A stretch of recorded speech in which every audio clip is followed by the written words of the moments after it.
Olá, seja muito bem-vindo, muito bem-vinda. Estamos no ar com mais uma edição do nosso podcast Pretoteca. Eu me chamo Cíntia Martins e na minha companhia hoje, Larissa Alves. Bem-vinda mais uma vez. Obrigada, Cíntia. Sempre um prazer estar aqui ao seu lado no Pretoteca também, trazendo aí convidados super especiais, né? Exatamente, sempre discutindo assuntos muito relevantes dentro da nossa temática, porque o nosso nome fala muito, né? Pretoteca já explica bastante coisa aqui. Estamos aqui tratando desses assuntos, um assunto até que a gente já trouxe em outros momentos aqui no Pretoteca, de uma forma diferente. Vamos falar de afroturismo. A gente trouxe lá atrás mulheres que viajam sozinhas, que também tem essa temática, mas hoje a gente vai aprofundar um pouquinho mais.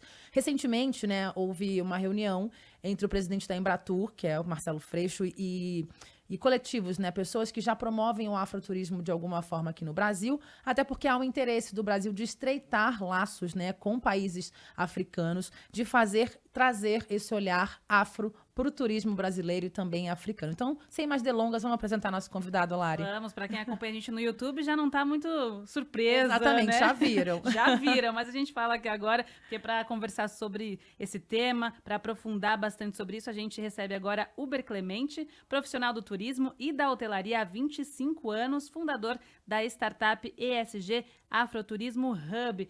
Muito obrigada, viu, pela sua presença, estar aqui presencial com a gente no Pretoteca. É uma honra, viu, Uber? Valeu, Uber. A honra é minha estar com vocês aqui, assim, já sou fã do programa há muito tempo, ouço há muito tempo. Ele é mesmo, gente, ele deu detalhes, falou de tudo, o horário que a gente tá no ar, o que a gente falou, ele sabe. Certinho, e é muito maravilhoso a gente estar se aquilombando, né, dentro dos nossos movimentos, enfim, para a gente falar de tudo que a gente tem feito e tal, porque eu costumo dizer que a gente está construindo uma nova sociedade preta, né?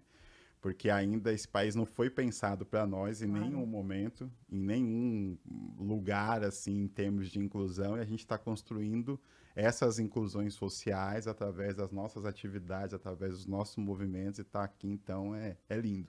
A gente une as causas, né? Exatamente, a gente já tem essa temática, vamos falar bastante sobre isso. Essa questão essa expressão afroturismo, às vezes não fica muito explicada, né, para todo mundo, por isso que a gente está aqui para elucidar, mas nos últimos anos a gente viu muitos grupos, né, incentivando esse turismo com esse olhar afro, o olhar do preto e não o olhar do colonizador, que surgiram e deram super certo, né? Vou citar aqui só por alto para não esquecer ninguém, o Diaspora Black, que já faz isso há bastante tempo, de levar as pessoas para conhecerem a história do Brasil com olhar preto. E, cara, se você for atrás, a fundo, o Brasil só tem todas as raízes fincadas na história preta, na história triste ou não, né? Especialmente na história da escravidão. Sei lá, você vai na Liberdade, que é um bairro japonês em São Paulo, ele foi completamente... A nossa história foi praticamente apagada dentro daquele bairro. Então, o afroturismo é para mostrar a história real por trás daquilo ali que tentaram apagar, né? Exatamente. O turismo, né? Quando a gente fala no turismo, principalmente o turismo de lazer, ele é a principal atividade de lazer que as pessoas fazem quando tem essa possibilidade. Então, de folguinha. Então, de folguinha e tal. Quando a gente fala de sonhos pessoais, né? Ah, eu quero me estabelecer, quero ter uma vida financeira legal, quero comprar uma casa, enfim. E o terceiro ou quarto sonho é sempre viajar, sempre praticar o turismo. E através do turismo é onde a gente se conecta com mais histórias, a gente se conecta com mais outras realidades, aprende sobre outras culturas e tal. E quando a gente une isso com o afroturismo, a gente une com a conexão com a nossa verdadeira história através de uma atividade turística. Porque muitas vezes, né, ou a maioria das vezes aqui no Brasil, a nossa história não foi contada como ela realmente é, né? O bairro da Liberdade é o maior exemplo disso aqui em São Paulo. Porque as pessoas hoje remetem à cultura oriental, mas o nome é Liberdade por causa de uma história negra. Conta pra gente. Eu sei que você não veio aqui só pra isso, Tem o tour, mas eu vou fazer um spoilerzinho, tá? O nome se chama Liberdade porque o soldado Chaguinhas, né, ali onde é o Largo da Liberdade hoje aqui em São Paulo, no metrô Liberdade, a saída do metrô Liberdade, era onde era a forca. Né? O bairro da Liberdade foi o primeiro praticamente pelourinho aqui de São Paulo, e era o Largo da Forca, onde as pessoas condenadas e tal eram enforcadas. Esse soldado preto, supostamente ele foi condenado por ter incentivado uma rebelião, algo do tipo, enfim, foi ser enforcado ali, E quando ele foi ser enforcado, a corda arrebentou 3 vezes. Essa é a versão resumida, tá? Tem uma versão um pouco maior. Vai ter que fazer o tour, gente. Tem que Aqui é fazer só... o tour. Só spoiler, né? E a corda arrebentou 3 vezes. Na terceira vez que a corda arrebenta, os populares começam a gritar liberdade. Olha só. E aí, com esses gritos de liberdade, ele acabou sendo assassinado mesmo assim, né? Eu Morrendo não ia deixar assim. barato, né? Não Para ia um homem deixar negro barato, naquela enfim. época. Mas todo aquele entorno ali tem uma história negra incrível, porque assim, de resistência, de vários contos, porque a primeira igreja que foi permitido que os negros frequentassem fica ali. O primeiro cemitério, né, que tinha para as pessoas pretas fica ali na região da Liberdade, enfim. Nós, os pretos de São Paulo, o nosso primeiro lar foi o centro de São Paulo, por causa dos rios, né? Ali, a cidade de São Paulo é fundada naquele lugar ali, na Sé, né, aquela região central, porque ali tinha o encontro dos rios, né, de vários rios que se existiam. E a primeira fonte de renda, o primeiro lugar que as pessoas negras começam a ter renda é no entorno dos rios, porque aí vem as lavadeiras, vem toda uma parte que economicamente começa a se desenvolver ali. Sim. Aí você tem a história de Tebas, que foi um dos grandes pioneiros da construção naquela época, um ex-escravo que tem participação na fachada da Catedral da Sé, de vários monumentos que tem ali, né, vários prédios que tem ali no centro de São Paulo. É o primeiro que desenvolve uma arquitetura através da pedra, porque muita coisa era feita no barro. A gente tem a história que ali também pode falar sobre a história de Luiz Gama, que está ligada ao centro de São Paulo. Tem um busto dele até ali no Largo do Arocho. No Largo né? do Arocho. Tá enterrado ali na Consolação. Tem a faculdade, né? Sim, o Largo de São Largo de São Francisco, onde ele Francisco. estudou. Tem toda a parte ali da fonte, né, que tem ali, que foi a primeira fonte que foi feita ali, aonde as pessoas negras conseguiam ter água potável, ali no Lago do Paissandu. Então tem uma história negra que é contada no centro de São Paulo, que através dessa atividade turística, através desse afroturismo, a gente vai descobrir. E não é só a questão do tour, né, Lari? É muito de um peso, uma importância muito maior do porquê é urgente a gente praticar o afroturismo, né? Não, exatamente. E você fala isso, na verdade, num artigo seu publicado no fim do ano passado sobre a invisibilidade do turismo negro no Brasil. Sim. E, sobretudo, em São Paulo, do que a gente estava comentando aqui, porque essa é uma história que muita gente não sabe. Né? Se a gente for pensar bem, muita gente realmente não sabe. Então, eu queria que você dissesse um pouco sobre o cenário, como você enxerga o cenário no Brasil em relação ao turismo, o turismo negro. Eu acho que o turismo negro está crescendo porque nós somos sempre resistência, né? Então, se não fazem, nós vamos lá e nós fazemos. Então, a gente tem vários coletivos que têm se desenvolvido, como o Bitonga Travel, que é de mulheres pretas viajantes, tem o Diaspora.black, que empreendeu através de startup, né, mesmo para fazer essas viagens. Tem o Guia Negro, que é muito importante, que é o nosso principal informativo sobre o afroturismo. E a gente tem desenvolvido essa temática porque hoje o turismo brasileiro não nos enxerga como consumidor. As pessoas negras do Brasil o turismo não olha para a gente ainda como um consumidor. Nós praticamos turismo porque é um direito nosso, a gente quer fazer e tal, mas a gente está sempre sujeito a passar por várias microagressões porque o turismo não enxerga a gente como um consumidor normal.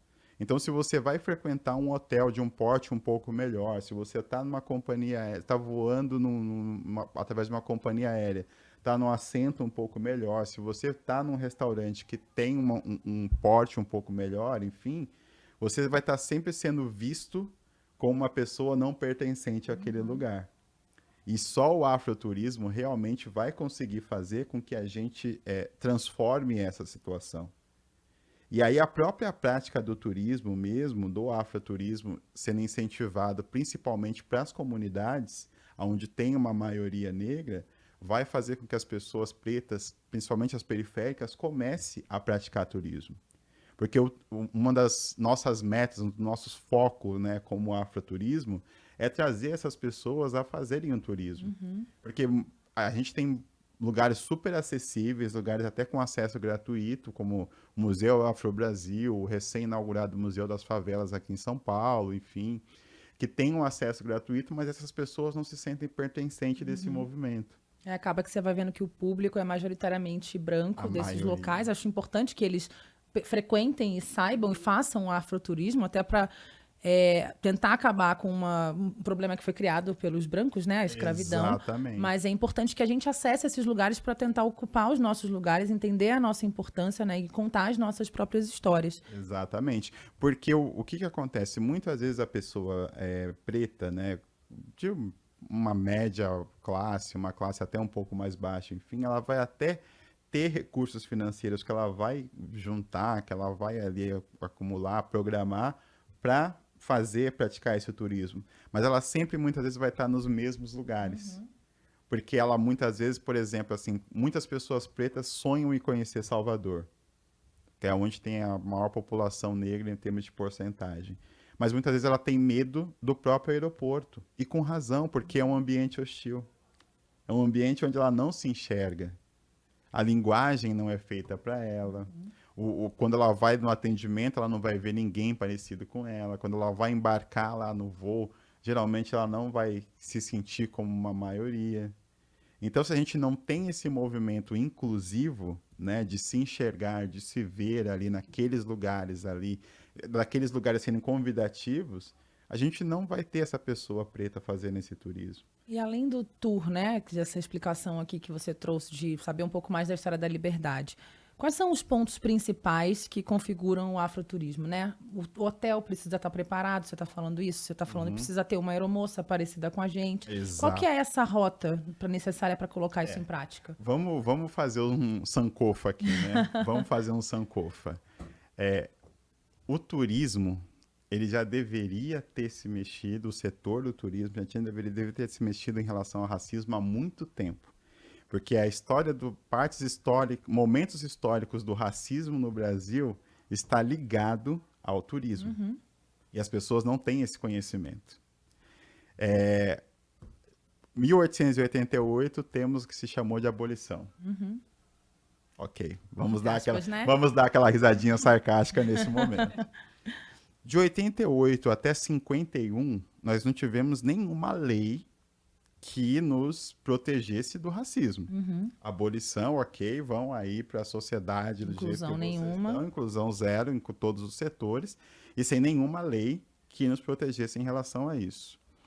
Em 1950, o Brasil, naquela década ali, ela se vende como um país que tinha resolvido a questão racial, que nós tínhamos aqui uma harmonia democracia racial, democracia racial, aquela coisa toda, se vendia como o país do futuro e tal. E uma coreógrafa, uma performer, uma pessoa incrível das artes chamada Catherine Durham, é convidada para se apresentar no Teatro Municipal de São Paulo. Teatro Municipal de São Paulo e o Teatro Municipal do Rio eram os principais palcos da época para shows, para apresentações. Ela é convidada para ser a principal atração, mulher negra, vai se hospedar num hotel no centro de São Paulo, um hotel de luxo na época, e o gerente geral do hotel vira para ela e fala assim: nós não hospedamos pessoas pretas aqui nesse hotel, mulheres pretas, nem mulheres de cor, pessoas de cor. Absurdo. Ela vai para a coletiva, como já está ligada a direitos civis, aquela coisa toda e tal, americana, vai para a coletiva de imprensa e fala sobre isso, fala sobre a questão do racismo que ela sofreu, tem uma repercussão internacional absurda, que cai o mito, né, da democracia racial. E aí o senador Afonso Arinos cria a primeira lei de combate ao racismo no Brasil, que é a Lei Afonso Arinos, em 1951. Ali, o setor já deveria ter falado: bom, vamos se mexer, vamos fazer alguma coisa. Vamos para quem é a primeira pessoa preta a utilizar a Lei Afonso Arinos no Brasil? Glória Maria. Esse episódio veio à tona agora com a morte dela, né? Uma reportagem que ela ia fazer. Enfim, pode falar. Glória Maria, nos anos 70 ali, com exatamente a mesma situação que ela foi tentar se hospedar num hotel. E olha que é o mais louco da gente pensar. ambas estavam em viagem de trabalho. Uhum. E até hoje, quando a gente vai falar dessas questões, se você fizer qualquer busca rápida, você vai ver ainda que acontece e muito essa questão desse racismo que acontece no atendimento, que acontece nos lugares do turismo no Brasil. Então a gente precisa urgentemente, que se a história não ensinou, a gente precisa acelerar essas pautas, falar sobre essas pautas, porque por mais que o afroturismo vai tentar incentivar as pessoas pretas a viajarem, a praticarem o turismo, se a gente não começa a falar com o mercado, para falar, olha, temos problemas sérios sobre racismo que acontece cotidianamente, que acontece sempre, a gente vai estar sempre criando um movimento que muitas vezes não vai ser complementar. Então, quando a gente fala desses pontos do afroturismo, e ontem foi até interessante, né? Eu sei que a gente não está no tempo aqui de falar temporalmente, mas a reunião tinha acabado de ser, foi ontem, né? Com a Embratur, enfim, com o Freixo. E era um dos pontos que a gente falou muito sobre isso. A gente precisa preparar o nosso mercado. Essas ações de preparo do mercado têm que ser liderado por pessoas negras que já atuam no afroturismo, para a gente realmente preparar o mercado para ser antirracista, para ter mais pessoas pretas se sentindo à vontade para estar viajando, para estar frequentando restaurantes, para estar se hospedando em hotéis, enfim. E na prática, seria assim, para a gente deixar mais exemplificado, seria como na prática essas agências, empresas poderiam atuar ali de fato nisso? Eu falo porque o afroturismo foi uma das discussões também da WTA, América Latina, uma das maiores e mais importantes feiras do turismo do continente, que aconteceu aqui em São Paulo, essa feira, e esse foi um assunto levado para lá, né? Então a gente, o que seria na prática que essas agências de turismo poderiam fazer para começar ali já, né, mexer ali? Cíntia, estava falando sobre uma situação que você passou. Compartilhe com a gente, que aí vai ser o exemplo prático. Vamos trazer o exemplo para ele trazer a solução para a gente. Até enquanto você falava agora, eu ia inserir aqui em algum momento que eu sou carioca, né? Semana passada eu estava no Rio de Janeiro, sem pensar no tempo aqui, né? Mas as pessoas vão poder ouvir depois, o tempo que vocês quiserem ouvir. Recentemente estava em casa, né? A minha casa, Rio. Minha mãe continua morando na região periférica, Zona Norte. Eu cheguei pelo Santos Dumont, que é o centro da cidade, e fiquei por ali para ficar mais perto da praia. Fomos eu e uma amiga de São Paulo, ela fazia tempo que não ia ao Rio, e viria outra de Brasília e ia encontrar a gente mais tarde, por volta de 11 da manhã. A gente estava ali no Arpoador, tem um hotel bem de frente, passamos para comprar uma água para poder usar o banheiro, isso é comum em todos os estabelecimentos, né? É difícil, não é que não vão deixar você entrar, mas a gente fica constrangido, é melhor consumir para poder usar o banheiro. E aproveitamos para perguntar, nossa amiga está chegando, podemos deixar a mala dela aqui? Somos negras, eu e essa amiga que já estava comigo. A que estava chegando é uma mulher branca. Ah, não, porque o hotel está com lotação máxima, porque não tem como deixar aqui, não sei o quê. A gente entendeu, mas assim, já fico com o meu racistômetro aceso. Eis que a menina chega mais tarde, por volta de 11 e pouca da manhã, faz exatamente a mesma pergunta, o mesmo movimento. A gente estava monitorando a chegada dela, a gente na praia, o hotel de frente para a praia. Chegamos, ela estava sentadinha na mesa do hotel, com a cervejinha, fazendo as coisas que tinha que fazer, ainda de roupa comum, conseguiu deixar a mala na recepção. De repente, já não estava mais esgotada, já não estava mais com a lotação máxima. Ela conseguiu, com a maior tranquilidade, deixar a mala na recepção, enquanto outras duas mulheres negras pediram a mesma coisa e não foram liberadas. Também no Rio de Janeiro, eu consegui realizar um sonho que era da minha mãe. Desde criança, eu ouvia ela falar isso. Meu sonho um dia é ir para o Copacabana Palace. Levei a véia no aniversário de 71 anos dela. Nós na piscina, hospedadas. Um homem negro, que é o que é mais triste, né? O sistema faz a gente se virar contra a gente mesmo. Ele não está acostumado a ver pessoas como nós ali, e perguntou se estávamos hospedadas. Cara, o que eu estaria fazendo de biquíni dentro do Copacabana Palace se eu não tivesse hospedada, entendeu? Então, são pequenas violências, assim. Ele até tentou ser sutil de alguma forma, e ser conversando com o cara era suburbano igual a gente, na nossa raiz. Então, assim, é a nós contra nós mesmos, né? Um sistema que vai nos empurrando contra nós e sem preparar para receber a gente. É uma pessoa que está prestando um serviço, é uma troca ali, né? Então, Exatamente. Foi uma violência que a minha mãe, muitas vezes, por ser de um ambiente onde a maioria é de pessoas negras, ela não entende tanto quando você fala de questões raciais. Quando ela se vê num lugar daquele, olha em volta, mãe, só tem a gente. Aí ela ficou chateadíssima. Por que você perguntou pra gente? Ela perguntou pro cara, só pra gente, se a gente tá hospedado aqui. E aí você começa a abrir a cabeça dessas pessoas que o racismo silenciou por muitos anos, né? Exatamente. Os exemplos... Obrigado. Imagina, falei a beça, gente. Não, imagina, mas por que é muito importante a gente pensar sobre isso? Porque aconteceu agora. Sim, isso foi... Um foi semana passada e o outro tem um ano. Então eu narrei a Catherine Durham, narrei Glória Maria, e você... Nada mudou, né? E por que nada muda? Porque se você não investir de verdade, é contratar consultoria, é fazer letramento, é fazer acompanhamento para que o racismo seja combatido naquele ambiente, não vai acontecer organicamente. Hoje o que o mercado, quando eu principalmente que atuo, eu hoje a minha empresa, eu tenho essa empresa, eu fundei essa startup justamente com esse intuito, de virar para o mercado e falar, vocês precisam investir para que mude o atendimento, para que as coisas aconteçam. E se você não faz esse investimento em profissionais que vão dar esse letramento, que vai mudar a visão do atendimento, que vai mostrar que, tipo, aquele viés tem que ser combatido, você simplesmente não vai conseguir fazer com que a coisa ande, né? ande naturalmente. Então, acho que tem que acontecer. Eu desejaria que as empresas do turismo olhassem para o setor e falassem assim, nossa, precisamos ver esse problema, né? Mas, infelizmente, acho que não vai acontecer tão cedo. O que precisa acontecer é entender que pessoas pretas vão cada vez mais estar acessando esses lugares e estar ocupando esses espaços. E esse investimento ele vai precisar acontecer para esse atendimento, porque muitas vezes o problema não é o staff. Se você nunca treinou esse staff, se você nunca fez com que esse staff entendesse o que ele está fazendo, mesmo, infelizmente, até sendo pessoas pretas que vão estar ali exercendo algumas funções, a coisa não vai mudar, porque estruturalmente a gente foi constituído para ser dessa forma. Então, o afroturismo ele traz essa proposta de realmente realizar essa quebra desse investimento, de fazer com que... E o mais louco da história toda é que o conceito de hospitalidade da hotelaria é bem receber. Todo mundo, né?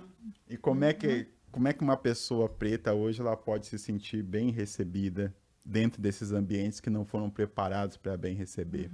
E o que né, e algumas pessoas que dão treinamentos para o setor, que dão letramento para o setor, a gente investe muito no olhar. A gente investe muito na questão do visual. Porque muitas vezes, e aí, Larissa, você, mulher preta, mas com a pele clara... Já temos essa questão no Brasil, né? Sim. Pode até, de repente, passar. Mas eu e a Cíntia, e muitos pretos, muitas vezes, que vão estar em outros padrões, em outras situações, assim, às vezes vai ser muito na reação imediata. Porque a cor da pele é a primeira que chega, né? Independentemente, que nem deveria ser assim na sociedade, mas a gente sabe que muitas vezes um carro que você ocupa te abre mais portas, mas não importa o carro que você ocupe, a sua cor vai chegar primeiro, né? Vai chegar primeiro, e esse olhar a gente investe muito no treinamento para combater, porque é um viés de confirmação. Porque, assim, o funcionário, muitas vezes, ele já vai ter um temor que é enviesado pela gestão, enfim, de olhar para aquela pessoa e não enxergar que aquela pessoa pode estar ali, que a gente precisa trabalhar e combater. E aí, quando até o Freixo falou sobre essa questão da gente fazer esse intercâmbio cultural com a África e tal, até me surgiu uma preocupação, e a gente até debateu isso, porque, assim, se hoje a gente ainda não consegue receber nem os nossos, como é que a gente vai fazer esse intercâmbio de receber hoje os nossos irmãos africanos para cá, para praticar turismo, de uma maneira que realmente seja segura e tranquila, de ter só uma boa experiência? E a gente até recebe muitos africanos, né, que vêm em situação de fugir, de guerra, enfim. Aqui no centro de São Paulo você encontra muitos africanos e eles só descobrem que o racismo existe quando vêm morar em território brasileiro.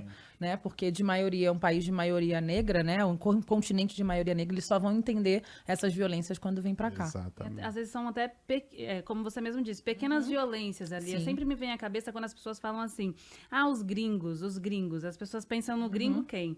O loiro do olho azul, né? O gringo, tá? Gringo Vindo, já sei tem lá, um dos Estados estereótipo. Unidos, da Europa, não sei. Agora, não pensam nessas pessoas de qualquer país africano como gringo. Eles são pessoas verdade. dos países africanos. É verdade. Eu fui num trade show. Um trade show é um evento que acontece para, às vezes, divulgar um país ou um destino, né? Que no turismo acontece muito e tal, a fim de um país famoso africano, que eu não vou citar nomes. E esse trade show foi... tem a agência que faz a promoção dele é uma pessoa branca, né? Que coordena a agência que faz a promoção desse país no Brasil. A apresentação que você via daquele país africano era praticamente um país europeu. Já até imagino qual é. Que só tinham pessoas brancas praticando turismo. Sim. Na maioria das propagandas. Só tinha, por exemplo, o staff era todo negro.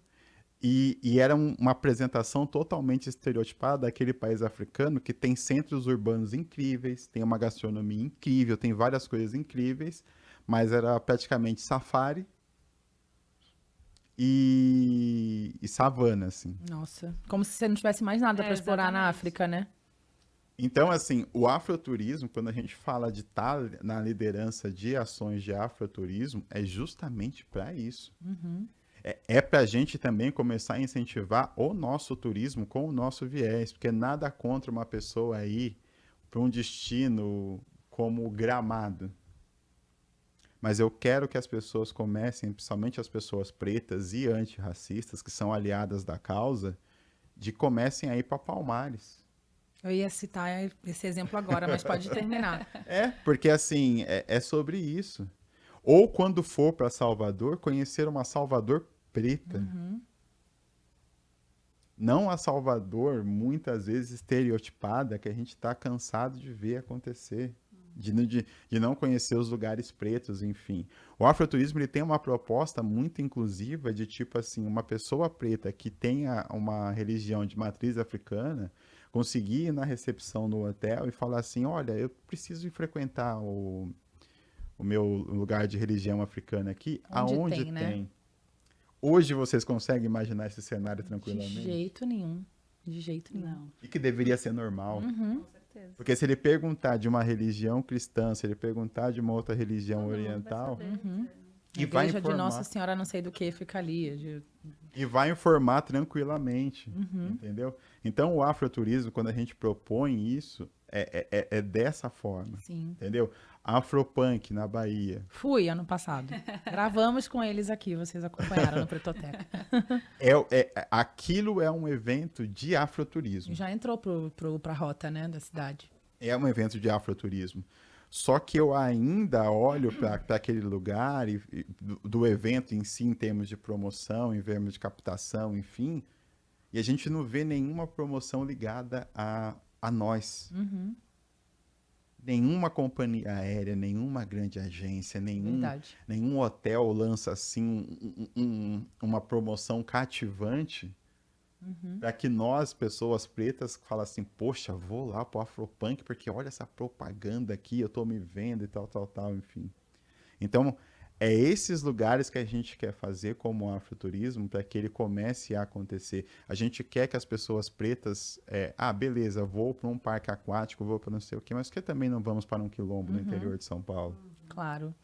Eu tive em Maceió, não lembro em que ano, foi num feriado desses de 7 de setembro, viagem curta, né? Então não tive muito tempo para muita coisa, mas eu fiz questão de querer passar na casa do Djavan. Só que aí não deu, porque não dava para chegar lá, eu não tenho carro, não sei dirigir, aí não era tão fácil. E o cara falou, não, o centro hoje não é uma boa ideia, tá tudo fechado, porque é feriado, não sei o quê.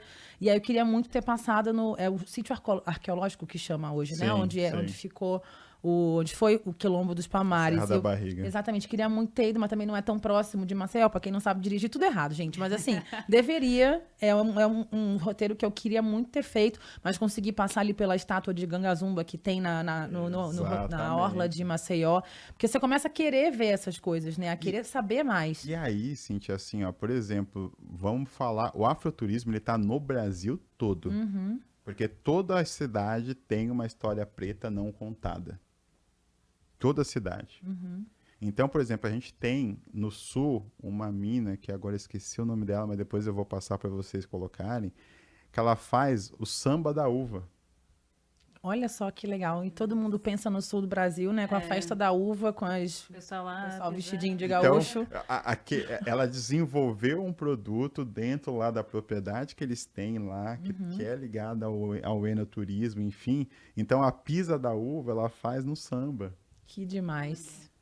Então, assim, tá em todo lugar. Então, e tem as histórias que são envolvidas. O afroturismo, ele nos conecta com muita coisa, sabe? Então, a gastronomia africana. Vocês já foram em algum restaurante africano?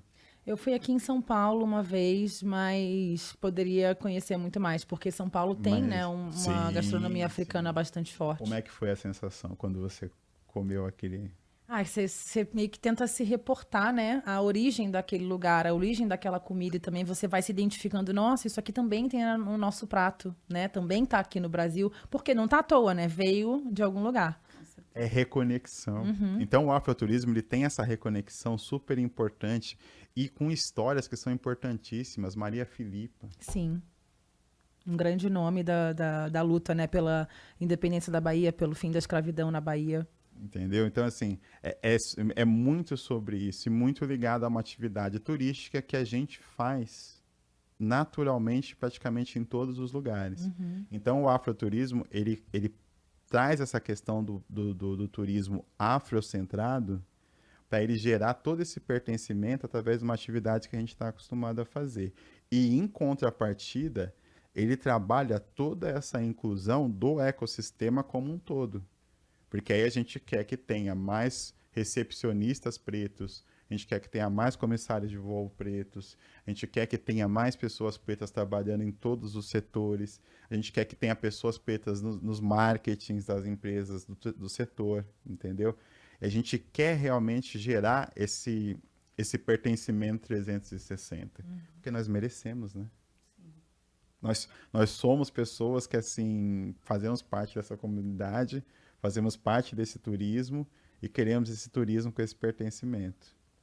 Maravilha. Eu queria chamar aqui para nossa conversa a Rebeca Aletheia, ela que é conhecida do Uber, parceira, né? Ela é idealizadora do Bitonga Travel, que é um coletivo de mulheres negras viajantes.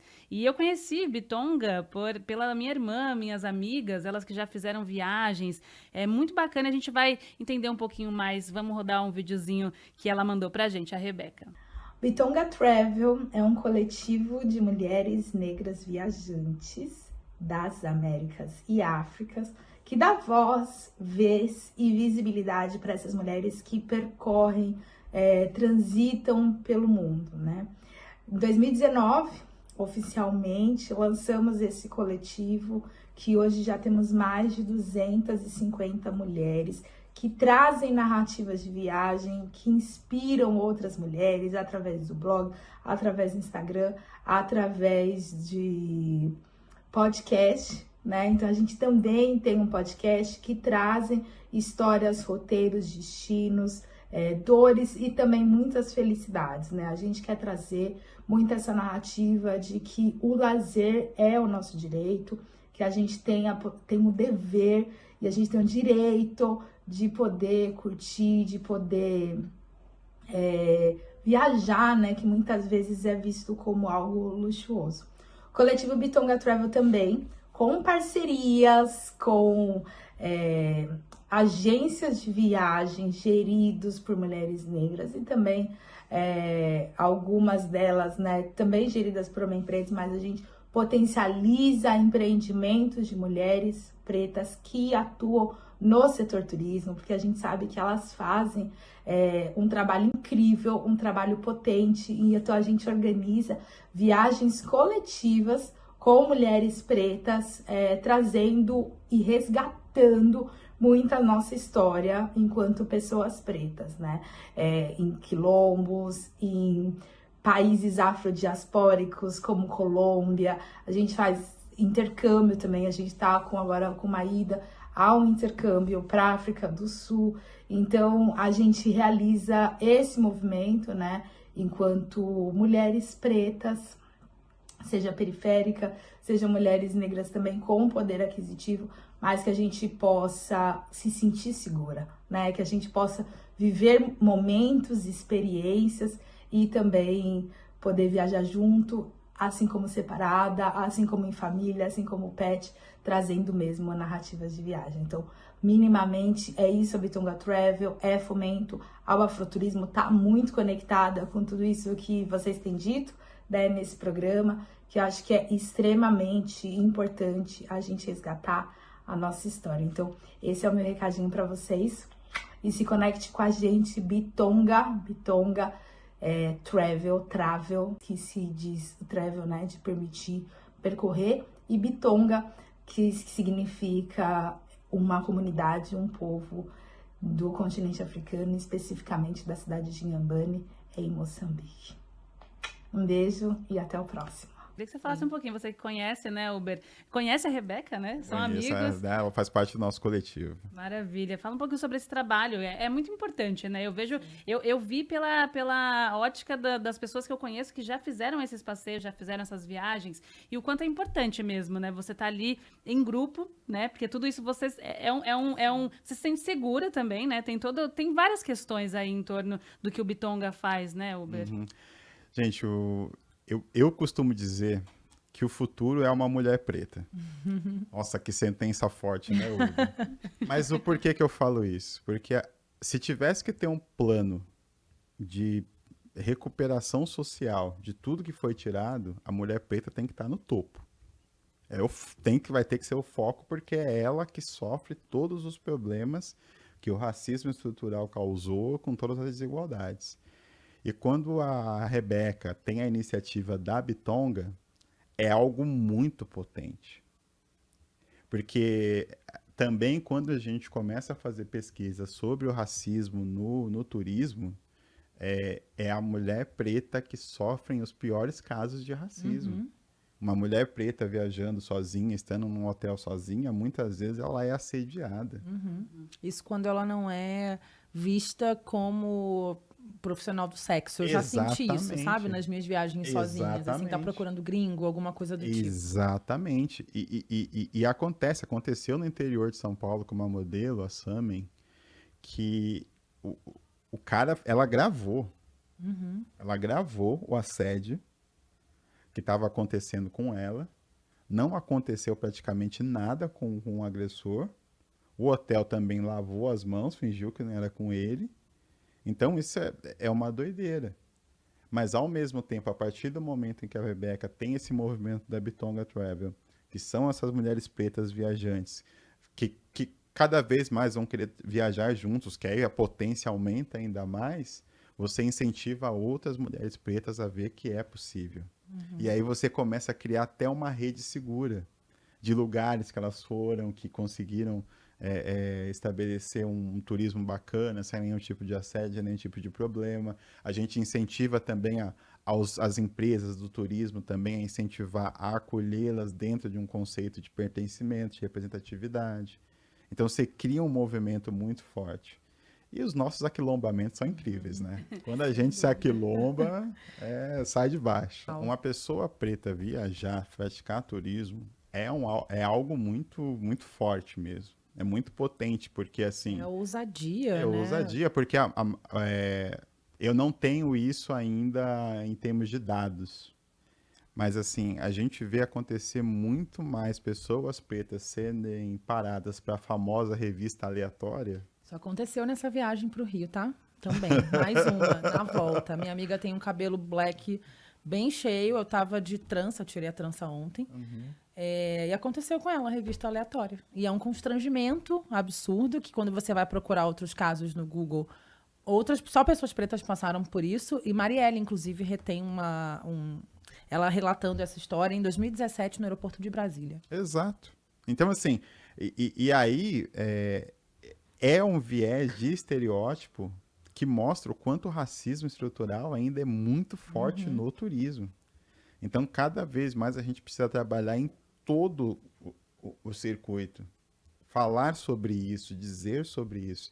Porque, ao mesmo tempo, e aí uma das coisas que as pessoas falam para mim, mas eu conheço várias pessoas pretas que fazem turismo e não falam nada. Eu falei, mas falar sobre racismo é uma violência. Não é fácil. Claro que não. E principalmente quando você está praticando uma atividade de lazer, em que a última preocupação que você quer ter é passar por uma situação racista. Então, o que precisa acontecer urgentemente, quando a gente fala do turismo no Brasil, é realmente ter um investimento, ter ações afirmativas, ter inclusão de verdade, principalmente no atendimento. As pessoas pretas precisam se ver no atendimento, porque isso é fato. Qualquer lugar que você vai estar, que está ligado a um atendimento, que você tem uma pessoa que é semelhante a você, já cria uma zona de segurança. Vai garantir que não aconteça racismo? Não, mas pelo menos já cria ali um ambiente seguro, que é o pertencimento, que é a representatividade. As empresas precisam investir nesse letramento, precisam investir nesse atendimento antirracista, porque não vai acontecer naturalmente. É uma coisa que a indústria tenta vender que vai acontecer naturalmente e não vai. E aí a gente precisa que seja para ontem, porque Claro. a gente não quer, né, continuar preso, né, a essas questões. A gente não quer continuar ainda com essas limitações que o racismo nos impõe.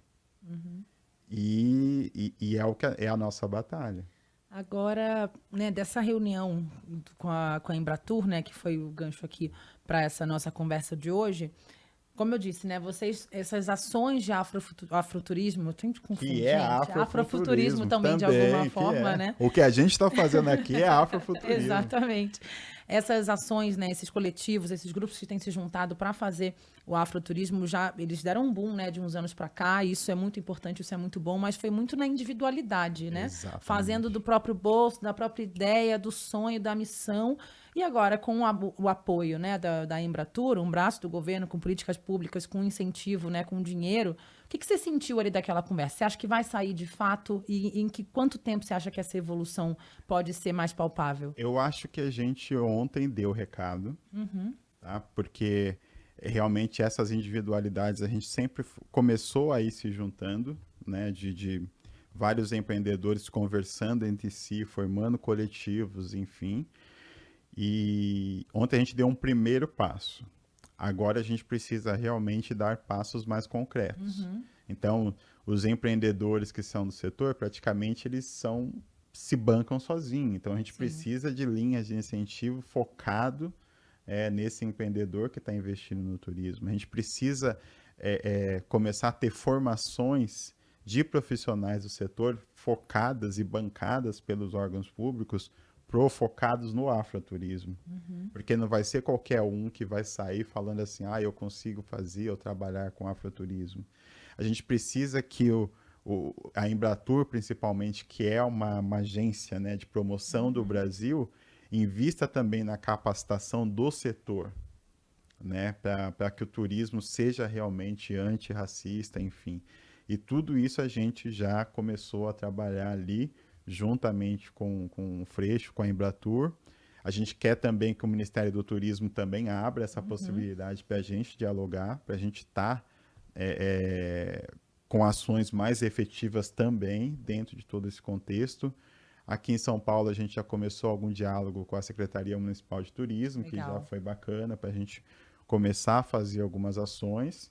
E fazer parte do ecossistema mesmo, né? Porque se a gente não está lá dentro coordenando as ações, cuidando das ações, tendo autonomia para montar essas ações, não vai ter nada efetivo, vai ter tudo superficial. Né? Vamos começar colocando as nossas caras nas propagandas, né? Pelo menos isso. E não só isso. Exatamente. Porque é o que eu brinco também, né? Quando a gente fala do setor, porque o que acontece muito o bicho pegou, nos colocam nas propagandas para falar. Que tá tudo bem. Só que vai ser igual um restaurante. Se você faz uma propaganda do prato muito boa, mas o prato em si não for bom, Exatamente. o efeito não vai adiantar nada. Então, assim, tem que realmente internamente ter, porque cada vez mais o turismo é experiência. Se o hotel que você levou sua mãe tivesse preparado, talvez ela teria a melhor experiência da vida dela. E ela saiu com uma experiência do quanto a gente ainda não conseguiu, A gente está atrasado, né? o quanto a gente está atrasado dentro do setor. Mas, ao mesmo tempo, o que a gente consegue quando a gente realiza essas viagens de afroturismo que são bem-sucedidas, são coisas de você chorar, assim. Você chorar. A chefe Melanito do Bill's Restaurante, que é um restaurante africano aqui de São Paulo, ela fala mesmo, assim.